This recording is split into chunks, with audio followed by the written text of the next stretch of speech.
Commodity roundup में आपका स्वागत है। मैं हूं मनीषा गुप्ता। आज यहां पर बात करेंगे जिंक की, जहां पर यूरोप के कई जिंक स्मेल्टर प्लांट्स बंद होने से चढ़े भाव। इस हफ्ते में फिलहाल 8% की तेजी के साथ कारोबार। साथ ही बात करेंगे आज कॉटन की, जहां पर आज वर्ल्ड कॉटन दिन के दिन आपको कॉटन में क्या स्ट्रैटेजी बनानी चाहिए। अगर पिछले एक हफ्ते की बात करें तो कॉटन के भावों में भी करीबन 7% की बढ़त आई है। कहां से है ये तेजी, कैसे करें रणनीति, बताएंगे आपको। साथ ही रुपए में आज फिर से हमने रिकॉर्ड लोज बनते हुए देखे हैं। 82 के स्तर यहां पर बड़ी आसानी से निकलते हुए नजर आए हैं। कैसे रहेगा कारोबार इस महीने, इस बाकी के बचे हुए साल में, अपने एक्सपर्ट से इसके ऊपर भी एक राय लेके आएंगे। हमारे साथ आज यहां पर जुड़े हैं कुंवरजी ग्रुप के रवि देवरा, एमिरेट्स एनबीडी के Dharmesh Bhatia, International Zinc Association के director India doctor Rahul Sharma. और शुरुआत हम यहां पर जिंक के साथ ही कर लेते हैं, क्योंकि इस हफ्ते की आउट परफॉर्मेंस हमने या तो जिंक या फिर एल्यूमिनियम की तरफ से आते हुए देखी है। लेकिन जिंक में एक अच्छी खासी शॉर्ट स्क्वीज या शॉर्ट कवरिंग बनते हुए हमने देखी। अंतर्राष्ट्रीय बाजारों में तो इन्वेंट्रीज कम है ही, लेकिन जिस मोड यहां पर यूरोप जा रहा है, जहां पर कैपेसिटी का नियरली 50% बंद हो चुका है, बाजार को लगता है कि यहां पर तेजी बरकरार रह सकती है। राहुल नमस्कार, शुक्रिया साथ देने के लिए। सबसे पहले आपसे यही जानना चाहेंगे कि किस तरह के क्यूज आप यूरोप से फिलहाल आता हुआ देखते हैं, क्योंकि एक और स्मेल्टर, एक और माइन यहां पर कैपेसिटी कम करती हुई नजर आ रही है, और ऐसी खबर हम ऑलमोस्ट एक बार 15 दिन में तो सुन ही रहे हैं। नमस्कार मनीषा, आप जानती हैं कि दुनिया के जो हालात हैं अभी इकोनॉमी के लिए बहुत ज्यादा फेवरेबल नहीं है। कल मैं आईएमएफ की जो चीफ है मिस क्रिस्टलिना जॉर्जिवा, उन्होंने भी जो ग्लोबल ग्रोथ आउटलुक है वो कम की है, 3.2% की है 2022 के लिए और 2.9% 2023 के लिए।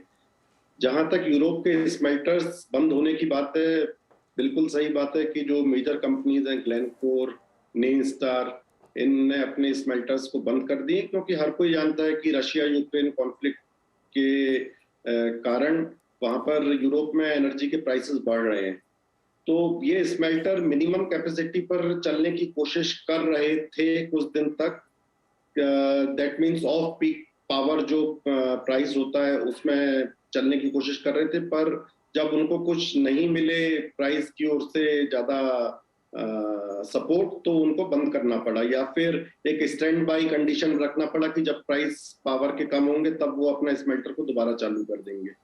नी स्टार जो है वो ग्लोबल डिमांड का 2% करीब कैटर करता है, तो अगर नी स्टार का स्मेल्टर बंद हुआ है तो आप समझ सकते हैं कि कहीं ना कहीं एक सप्लाई साइड में इम्पैक्ट रहेगा दुनिया में। एलएमई के वेयर हाउस जो है उसमें भी लेवल्स काफी कम है, मिनिमम है। ऐसी शंघाई मेटल एक्सचेंज जो है वहां पर भी कम है। इसके कई कारण है, यूरोप भी है, चाइना भी। चाइना सबसे बड़ा जिंक का कंज्यूमर है। चाइना अपने आप में वहां पर स्ट्रगल कर रहा है, वहां पर अपनी प्रॉब्लम्स है, प्रॉपर्टी स्लम्प है, कोविड-19 की कब स्लॉट कराई है, हीट वेव एक बहुत बड़ा कारण है। इस हीट वेव के कारण वहां के जो हाइडल डैम्स हैं उसमें पानी काफी कम हो गया है, तो वहां की गवर्नमेंट ने इंडस्ट्री की बजाय जो रेसिडेंशियल प्रीमिसेस हैं उनमें पावर को प्रायोरिटी दी है, तो वहां पर भी कहीं ना कहीं थोड़े कांस्टेंट है। तो दुनिया भर में चल रहा है, इसलिए कहीं ना कहीं जिंक की प्राइसेस में आप इम्पैक्ट देख पा रही हैं जो भी। एब्सोल्युटली। राहुल, माना ये जा रहा है कि इवन एज यूरोप ने 87% अपना जो गैस स्टोरेज है वो यहाँ पर भर लिया है, और वो एक बहुत बड़ी कंसर्न रही है पिछले कुछ महीनों में कि वेदर और नॉट वो 80% तक ले जाएंगे। 87% हो गया है। अब माना ये जा रहा है कि आगे जाकर जिस तरह की विंटर की एक्सपेक्टेशन की जा रही है, पूरी तवज्जो इस पे रहेगी कि हम माफ कीजिए हीटिंग होता हुआ देखें, विंटर्स कैसे तैसे यहाँ से निकाल लें, तो क्लियरली इंडस्ट्री के लिए बहुत बड़ा सपोर्ट यहाँ पर आता हुआ नहीं मिलेगा। आपको लगता है विंटर्स या उसके बाद मेटल्स की प्रोडक्शन यूरोप में और गिर सकती है? जी हाँ, आगे वाला टाइम जो है यूरोप के लिए थोड़ा चैलेंजिंग रहेगा, क्योंकि जब विंटर्स आएंगी तो हर एक को हीटिंग की जरूरत होगी। अभी कल मैं किसी जानकार से बात कर रहा था यूरोप में, उन्होंने ही बताया कि जो बिल एक आम घर का 100 यूरो आता था वो आजकल कुछ कंट्रीज में 150 यूरो तक हो गया है। तो आप समझ सकते हैं कि कितना ज्यादा इम्पैक्ट है एनर्जी प्राइसेस के कारण, और खासतौर पर ये जो यूक्रेन रशियन कॉन्फ्लिक्ट है। इसके सिवाय भी दुनिया में एक बड़ा अजीब तरह का वातावरण है इस टाइम, क्योंकि ग्लोबल इकोनॉमिक आउटलुक जो है वो स्टेबलाइज नहीं है, और इसी कारण अभी जो है ग्रोथ पॉजिटिव होने के बावजूद भी कुछ कंट्रीज में लोगों को ये लग रहा है कि एक रिसेशन लौट रहा है। और रिसेशन लौटने का जो लोग आशंका कर रहे हैं उसका ये है कि पॉजिटिव ग्रोथ के कारण भी जो श्रिंकिंग जो रियल इनकम है और जो राइजिंग प्राइसेस हैं कमोडिटीज के या रोजमर्रा की चीजों के, तो ये कहीं ना कहीं एक जिसे बोलते हैं ना कि माहौल उत्साहवर्धक नहीं बना पा रहा है। और यही कारण है कि कुछ जो लोग हैं वो ये आशंका कर रहे हैं कि कहीं यूरोप रिसेशन के उसमें ना आ जाए। अगर ऐसा होता है तो दुनिया के लिए अच्छा नहीं रहेगा।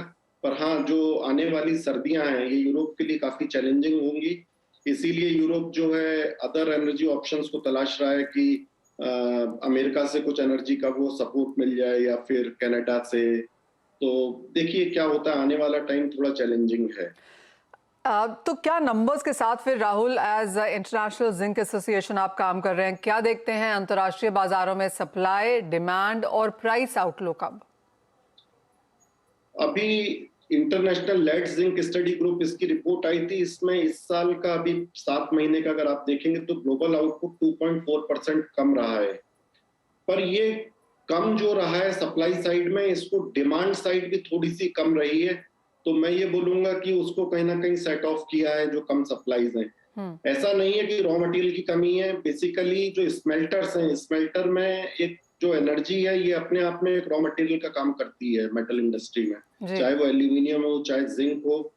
और यूरोप के जो स्मेल्टर्स हैं इन पर दबाव है बिकॉज ऑफ एनर्जी प्राइसेस, और यूरोप अपने आप में एक अच्छा खासा कंजम्पशन सेंटर भी है, तो वहां पर थोड़ा सा कंजम्पशन में भी कमी आई है। तो इस चीज को अभी तो मैं बोल सकता हूँ कि इक्विलिब्रियम में है ग्लोबल जिंक डिमांड की, सप्लाई और डिमांड। पर आने वाले दिनों में जैसे जैसे एनर्जी का क्राइसिस बढ़ते जाएगा, कुछ कहा नहीं जा सकता कि क्योंकि आज के दिन थोड़ी सप्लाई कम हुई है पर डिमांड भी कम हुई है। तो मुझे लग रहा है कि हो सकता है कि कुछ यूरोप का जो पावर, जो एक तरीके से पावर क्राइसिस है, इस कारण से डिमांड में थोड़ी सी कमी आने आएगी यूरोप में। जी। और प्राइसेस फिर आप कैसे देखते हैं राहुल?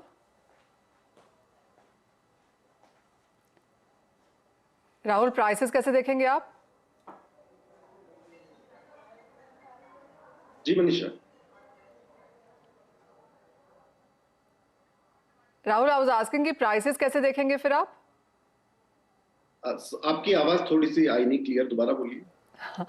मैं आपसे एक प्राइस व्यू जानना चाह रही थी राहुल, कैसे देखेंगे आप प्राइसेस को? प्राइसेस जो मैं देख पा रहा हूँ अभी पिछले अगस्त से अगर आप देखेंगे तो प्राइसेस काफी कम है। पर जहां पर ये जैसी विंटर्स आएंगी मुझे लग रहा है थोड़ा प्राइसेस पर दबाव आएगा और प्राइसेस बढ़ने की संभावना है। मुझे जो लग रहा है प्राइसेस करीब करीब $3400-3500 जो है $3400-3500 के आसपास स्टेबलाइज होनी चाहिए आज के माहौल में। क्योंकि एलएमई ने अभी, आपको याद होगा कुछ दिन पहले रशियन जो जिंक है उसका भी आउटपुट को कंट्रोल किया है। वहां की एक कंपनी यूएमएम, उसको ट्रेडिंग जो है उसकी एक तरीके से रोक लगा दी है एलएमई ने। तो ये सारी चीजें जो हैं वो एक इशारा कर रही हैं कि हो सकता है जिंक की प्राइसेस में थोड़ी तेजी की संभावना आए और 3400-3500 के आसपास ये प्राइस हो सकते हैं स्टेबलाइज नियर टर्म्स में। ऑलराइट, यानी कि बढ़त यहाँ पर जिंक में देखने को मिल सकती है। काफी सारी माइनिंग कैपेसिटी, स्मेल्टिंग कैपेसिटी हमने स्पेशली यूरोप में बंद होते हुए देखी है। शंघाई एलएमई की बात करें तो इन्वेंट्रीज बहुत ज्यादा नहीं है। ऑफ कोर्स मांग भी कम है, लेकिन जैसे ही वहां पर एक रिबाउंड आएगा प्राइसेस में यहाँ पर अच्छा खासा सपोर्ट रहने की उम्मीद है। तो ये view of course clearly international Zinc association की तरफ से आता हुआ कि भावों में सपोर्ट रह सकता है। 3400-3500 तक के लेवल्स हम यहाँ पर बनता हुआ देख पाएंगे। राहुल, बहुत शुक्रिया एज ऑलवेज साथ जुड़ने के लिए और तमाम पहलुओं पर नजर डालने के लिए। धर्मेश, आप कैसे देखते हैं ओवरऑल मेटल पैक को, और हफ्ते के आखिरी दिन आपकी स्ट्रैटेजी क्या होगी गिवन द फैक्ट कि आज यूएस का नॉन फार्म पेरोल डेटा भी है? देखिए, अगर बेस मेटल की बात करें तो बेस मेटल में जो छलांग देखने मिली थी वो कंप्लीटली एक डॉलर कमजोरी के कारण थी। डॉलर 114-15 से ऑलमोस्ट 110 आ गया था। बट अगर आज देखें तो आज मार्केट में डॉलर ने फिर से रिबाउंड लगाया है। काफी सारे करेंसीज डेप्रिशिएट हुए इंक्लूडिंग इंडिया। तो उस कारणवश आप सारे के सारे कमोडिटी मार्केट लाल निशान में देख सकते हैं। अगर आप बेस मेटल्स में बात करें तो जो किंग है, डॉक्टर कॉपर कहते हैं इसे, अगर इसकी भी आप चाल देखें तो पिछले हफ्ते ये ऑलमोस्ट 680 तक के लेवल्स दिखा चुका था। बट वहां से अच्छी खासी मंदी आई। इनफैक्ट मैंने पिछले हफ्ते भी कहा था कि यहाँ से मंदी आने की गुंजाइश काफी हाई है। और प्राइस ऑलमोस्ट 30 रुपए लुढ़क चुका है। मैं एक्सपेक्ट करता हूँ कि ये फॉल कंटिन्यू रहेगा कॉपर में, और स्पेशली 630 से 625 के स्तर के लिए आप यहाँ पे मंदी करके चल सकते हैं। रिसेशन फियर, फंडामेंटली कोई सपोर्ट नहीं है प्राइस में, और एक्सपेक्ट करता हूँ कि डॉलर और यहाँ से बढ़ सकता है, फिर से 114 के स्तर दिखा सकता है। तो कमोडिटी मार्केट में आपको शॉर्ट टर्म में काफी मंदी आने की गुंजाइश है। जी हाँ, और ये जो क्वार्टर है ये काफ़ी उठापटक वाला रह सकता है। एक्चुअली जो इंटरनेशनल क्यूज़ हैं या जो रिपोर्ट्स हैं वो भी यही सजेस्ट करती हैं कि मेटल में कुछ और गिरावट देखने को मिल सकती है, और जहाँ पे करंट लेवल्स हैं मेटल्स के, ये साल शायद उन स्तरों से नीचे बंद होता हुआ हमें नजर आएगा। तो कुछ मुनाफा वसूली की एक्सपेक्टेशन वहाँ पर है। एक नज़र यहाँ पर रुपए पर डाल लेते हैं, क्योंकि वो भी आज की हेडलाइन है। जिस तरह की गिरावट हमने यहाँ पर आते हुए देखी है, 2 सेशंस में करीबन 1 रुपये की गिरावट हम रुपए में दर्ज होता हुआ देख चुके हैं। करीब करीब 60 पैसे की गिरावट तो आज ही हमने यहाँ पर आते हुए देखी है। रवि, क्या व्यू है? 82 प्लस के लेवल्स का बाजार कह रहा था कि एक बार हमें यहाँ पर देखने को मिलेंगे। 8238 का ऑल टाइम लो के साथ फिलहाल यहाँ पर कारोबार। जी, लगातार करेंसी में आपने और जब भी शो हुआ था हमने भी बात की थी कि ये जो डेप्रिसिएशन मोड है वो अभी रुपी थोड़ा आउट परफॉर्म कर रहा था इमर्जिंग बास्केट में, बट फिर से ये मींस के ये पेयरिंग ऑफ ट्रेड है। इसमें रुपी का ज्यादा मींस के जो 114 से डॉलर इंडेक्स करेक्ट होकर 110 आया, इसमें रुपये ने ज्यादा पार्टिसिपेट नहीं किया जितना ग्लोबल बास्केट में चाइनीज युआन वगैरह ने किया, क्योंकि हम ऑलरेडी स्टेबल थे। तो अभी मुझे लग रहा है कि पेयरिंग ऑफ ट्रेड है, और ग्लोबल करेंसीज ऑलवेज एक साल में एक बार पेयरिंग ऑफ ट्रेड होता है। तो ये मुझे लग रहा है। सेकंड, कि अगर आज फॉरेक्स रिजर्व के डेटा देखें तो आज सुबह चाइना के फॉरेक्स रिजर्व के नंबर्स आए तो उसमें काफी बड़ा कटौती थी, और चाइना ने जो इंटरवेंशन किया इससे चाइना की जो फॉरेक्स रिजर्व है वो भी 5 साल के लो पे सुबह जो डेटा है वो पहुंच गए। हमारे भी फॉरेक्स रिजर्व हायर लेवल से $100 बिलियन नीचे आए। तो सेंट्रल बैंकर के पास कम स्कोप रहेगा कि वो मार्केट में आके इंटरवेंशन करे। तो मुझे लग रहा है कि ये रुपये की जो वीकनेस है वो जारी रह सकते हैं। एडिशनली ओपेक ने झटका लगाया। ओपेक ने जो 2 मिलियन बैरल पर डे की कटौती की, जो डिसीजन लिया, तो मार्केट को वो भी फेयर कि अगर क्रूड के प्राइसेस यहाँ से $100 गए तो फिर से एक हेडेक बन जाएगा। तो मुझे लग रहा है और अभी जो रेशनल्स है हमारे सामने एक्सेप्ट इकोनॉमिक ग्रोथ, तो वो सारे rational short term outlook negative indicate कर रहे हैं। तो लेवल स्पेसिफिक 82 का लेवल सपोर्ट मुझे दिख रहा है, और आगे जाके 83, 83.50 तक के लेवल भी रुपये में अप्रोच हो सकते हैं। मींस और 1 रुपये तक का जो डेप्रिसिएशन है वो रुपये में देख सकता है। यानी कि कुछ और गिरावट रुपए में देखने को मिल सकती है। आपका क्या स्तर होगा यहाँ पर धर्मेश? मेरे हिसाब से ईयर एंड तक ये 84 के स्तर आपको दिखा देगा। इनफैक्ट मैं और रवि काफी दिनों से इस शो पे कह रहे थे कि 82 के स्तर आपको देखने मिलेंगे, जब मार्केट 79 था। अब मेरा जो हाउस व्यू 84 का है। मैं एक्सपेक्ट करता हूँ दिसंबर तक आपको 84 देखने मिल सकता है। ऑल राइट, यानी कि कुछ और मंदी गिरावट में रुपए में गिरावट के लिए तैयारी रखनी होगी। यहाँ से 1-1.5 रुपए की गिरावट और या डेप्रिसिएशन हम रुपए में बनता हुआ देखेंगे डॉलर के मुकाबले। लेकिन इसी के साथ एक ब्रेक ले रुकेंगे, लौटेंगे बाकी कमोडिटीज के व्यू के। सब यहाँ पर कच्चे तेल की कर लेते हैं, जहाँ पर भी अब ये हफ्ता तेजी वाला है और 11% की बढ़त के साथ फिलहाल यहाँ पर कारोबार। धर्मेश, कैसे देखते हैं आने वाले हफ्ते को?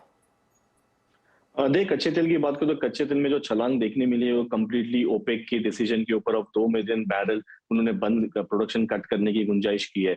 बट अगर अब देखिए, अगर डॉलर यहाँ से फिर से बढ़ने लग जाता है तो यहाँ से आपको फिर से गिरावट देखने मिल सकती है। फंडामेंटली मार्केट में इतनी लंबी तेजी है नहीं, ये सप्लाई कट के कारण है। आगे जाके रिसेशन फियर है, इंटरेस्ट रेट नवंबर में फिर से बढ़ेगा, डॉलर कंटिन्यूस बढ़ रहा है। तो कहीं ना कहीं यहाँ पे एक जुगलबंदी होगी और मार्केट में अच्छी खासी वॉलेटिलिटी आपको देखने मिल सकती है। अगर आप आगे के 6 महीने देखें, सारे के सारे बैकवर्डेशन में आ चुके हैं। तो यही है एंटिसिपेशन के आगे जाके मार्केट में और मंदी आने की गुंजाइश है। तो मैं निवेशकों को रेकमेंड करूंगा कि अराउंड 7300 के स्तर है, यहाँ पे बिकवाली करके फिर से चल सकते हैं। स्ट्रिक्ट स्टॉप लॉस अराउंड 100 से 200 रुपए का लगा के 7500 का स्टॉप लॉस लगा के आप यहाँ पे निवेश करके चल सकते हैं। ऊपरी स्तरों पर अगर देखिए WTI 90 के स्तर ब्रेक नहीं कर पा रहा, तो वो एक साइकोलॉजिकल लेवल है। वहां पे आप मंदी का एक स्टॉप लॉस लगा के आप यहाँ पे 85 से 83 के स्तर के लिए आप यहाँ पे बिकवाली करके चल सकते हैं। ये शॉर्ट टर्म मूव होगा, स्पेकुलेटिव मूव रहेगा। ऑल राइट, कुछ मुनाफा वसूली की एक्सपेक्टेशन अब यहाँ पर कच्चे तेल में आती हुई। लेकिन आपको बता दें कि आज विश्व कॉटन दिवस है और भारत दुनिया का सबसे बड़ा कपास उत्पादक देश है। भारत में हर साल लगभग 62 लाख टन कपास का उत्पादन होता है। दुनिया का 38% कॉटन भारत में ही उगाया जाता है। भावों की अगर बात करें तो वहां पर इस साल में बहुत बड़ी उठापटक देखने को मिली है। हमने 51,000 के ऑल टाइम हाइज बनते हुए देखे और वहां से करीब 35 से 40% की मुनाफा वसूली के साथ यहाँ पर 31,000 तक के लोज भी बनते हुए देखे। उसके बाद 33,200 पर सिर्फ फिलहाल कारोबार और 1.5% की तेजी यहाँ पर है। रवि, क्लियरली कॉटन दिवस तो आज यहाँ पर है ही, और ये साल भी शायद कॉटन के नाम है, क्योंकि मुझे नहीं याद पिछले हमने कब इतनी ज्यादा वॉल्टिलिटी कॉटन के भावों में आते हुए देखी थी। क्या एक्सपेक्टेशन है अब इस लास्ट क्वार्टर से? जरूर से आगे पल्सिस हो या एक बार कैस्टर गुआर, सब में एक एक बार ऐसा साल आया था, बट कॉटन में इतना ज्यादा वॉलेटिलिटी नहीं था, क्योंकि इसमें हमारा जो रेफरेंस पॉइंट था वो आइस कॉटन था, और इस हिसाब से वहां पे एक स्टेबिलिटी थी, और डोमेस्टिक मार्केट में भी इतनी उठक पटक एक बार जब मंथ्स की 2013-14 में हुई थी, बट यस उस टाइम दोनों साइड की मोमेंट नहीं थी, वन साइडेड तेजी थी, और दूसरे साल उसमें थोड़ा करेक्शन आया था। बट आई थिंक जिस हिसाब से इंटरनेशनल मार्केट में लगातार प्रेशर रहा है, क्योंकि ये एक इंडस्ट्रियल एग्रीकल्चर कमोडिटीज है, तो इंडस्ट्री के संकेत, ग्रोथ के संकेत काफी उसमें हर्ट होते हैं। 83 के लेवल पे आइस कॉटन पहुंच चुका है, जो हायर लेवल से ऑलमोस्ट 40% गिरा है। डोमेस्टिक प्राइसेस में भी ये गिरावट है।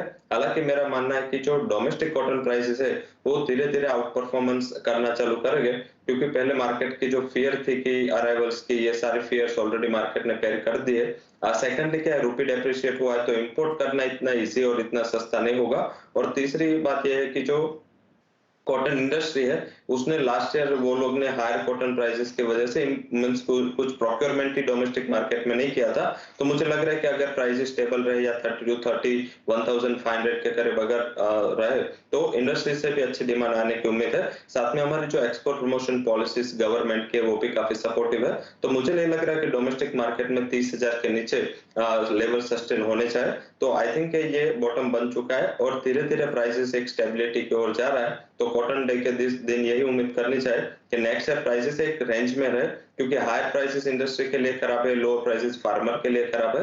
तो आई थिंक मुझे लग रहा है कि ब्रॉडर टर्म्स में 30,000 से 37,800 तक के प्राइसेस में मोमेंट दिखनी चाहिए। ओके, साथ ही बात यहाँ पर चीनी की करेंगे, क्योंकि यहाँ पर भी एक बड़ी खबर है। चीनी उत्पादन में भारत अब नंबर 1 है, जिसने ब्राजील को as a top sugar producer भी पीछे छोड़ दिया है। भारत अब दुनिया का दूसरा बड़ा एक्सपोर्टर है और पहला बड़ा प्रोड्यूसर भी है। देश में रिकॉर्ड 5,000 लाख मेट्रिक टन गन्ने की पैदावार इस बार बताई जा रही है, और जहां तक चीनी मिल्स की बात है, यहाँ पर 3,574 lakh million tonne metric tonne माफ कीजिए गन्ने का इस्तेमाल किया जाता है। शुगर मिल्स यहाँ पर 394 लाख मिलियन मेट्रिक टन चीनी का उत्पादन करने वाली हैं। तो काफी रिकॉर्ड नंबर्स वहां पर आते हुए, चाहे वो गन्ने की पैदावार है या चीनी की, दोनों ही तरफ से हमने यहाँ पर बड़े स्ट्रॉन्ग नंबर्स चीनी की तरफ से आते हुए देखे हैं। तो क्लियरली अगर आप ये साल अब तक पीछे मुड़ के देखें, बहुत कुछ ऐसा है जो हम कमोडिटी मार्केट्स में फिलहाल इस बार लेके जाएंगे आगे। लेकिन शो खत्म करने से पहले एक सोने चांदी पर बात करना इंपॉर्टेंट है, क्योंकि फेस्टिवल सीजन है, खरीदारी यहाँ पर अच्छी खासी हो रही है। धर्मेश, सोने पर आपसे व्यू लेना चाहेंगे, 51,000 के आसपास किस तरह यहाँ से क्या करना चाहिए? देखिए, सोने की बात करें, सोने में अगेन जो छलांग देखने मिली है वो कंप्लीटली डॉलर बेस्ड थी। प्राइस अभी अगर देखिए तो अंतरराष्ट्रीय मार्केट में 1720 से 1750 के दायरे में ट्रेड हो रहा है। डोमेस्टिक मार्केट की बात करें तो ऑलमोस्ट 52,000 के इर्द गिर्द सस्टेन हो रहा है। मुझे लगता है कि ये मार्केट फ्लैट रहेगा, इसी दायरे में ट्रेड रहेगा, बट आगे चल के मुझे थोड़ी सी मंदी लग रही है, क्योंकि डॉलर मुझे काफी फर्म लग रहा है। मैं रेकमेंड करूंगा निवेशकों को, जो स्पेकुलेटर्स है यहाँ पे 52,100 के लेवल पे बिकवाली करके चल सकते हैं, बट 200-250 रुपए का स्टॉप लॉस रख के 51,800 से 51,700 और अंतरराष्ट्रीय मार्केट में 1710 से लेके 1690 के स्तर के लिए आप बिकवाली करके चल सकते हैं। ये काफी छोटी अवधि के लिए ट्रेड रहेगा सोने में। कल और आज में देखें तो सोने के भावों में कोई बहुत ज्यादा फर्क नहीं है, लेकिन क्योंकि रुपया आधा % फिसल चुका है, उसका सीधा असर कैलकुलेशन हमने यहाँ पर भारतीय बाजारों में आता हुआ देखा है। एक फाइनल व्यू आपसे रवि, चांदी पर? चांदी थोड़ा अंडर परफॉर्म करेगा। गोल्ड में एक सेफ हेवन अपील पे है, बट सिल्वर में मुझे लग रहा है कि due to weakness in base metals वहां पे थोड़ा अंडर परफॉर्मेंस देखने को मिल सकता है। लेवल स्पेसिफिक 60,000 के जितने करीब मिले, एक बार इंट्राडे के लिए शॉर्ट करके चले। 60,480 के करीब स्टॉप लॉस। डाउन साइड मेरा मानना है 61,200 तक के लेवल आपको इंट्राडे में मिल सकते हैं। नॉन फार्म पेरोल के नंबर है, स्टॉप लॉस जरूर से लगाए। मुझे लग रहा है कि अगर थोड़े बहुत नॉन फार्म पेरोल उम्मीद से अच्छा आते हैं तो एक अच्छा बिकवाली का दौर सेकंड हाफ में आपको बुलियन में देखने को मिल सकता है। ऑलराइट, तो आज का दिन यहाँ पर क्लियरली कच्चा तेल रुपया के नाम तो है ही, और दूसरा US non farm payroll data की सभी एसेट क्लासेस की उस एक नंबर पर फिलहाल नजर। लेकिन बहुत शुक्रिया रवि और धर्मेश हमारे साथ आज समय निकालने के लिए। इसी के साथ मुझे भी दीजिए इजाजत। आप बने रहिए CNBC आवाज पर।